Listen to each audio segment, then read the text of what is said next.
عليك يا شهر رمضان. inta lagu jiro bisha Ramadaan ku degdeg waxyaabaha wanaagsan ka fogow wixii laga reebay ka dheerow xanta dadka si aadan u cudin hilibka walaalka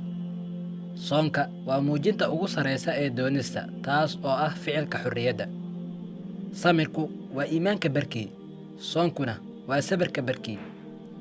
allah wuxuu soonka ugu dhigay waddo adoomadiisa inay dhooraan adeeca isaga urta ka soo bixisa qofka sooman afkiisa waxay ka caraf badan tahay alla agtiisa carafta miskiga sanadku waa geed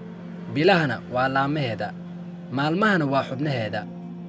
addoomaha nafafkooda waa miraheeda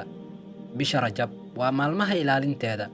shacbaankuna waa maalmaha laamaheeda ramadaankuna waa maalmaha goosashada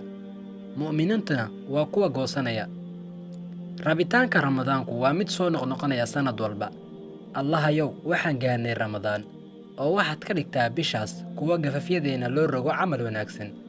iyo waxyaabaha aan danaynayno oo aan ku faraxno hambalyada ugu quruxda badan iyo hamiyada wanaagsan ayaa ah ramadaan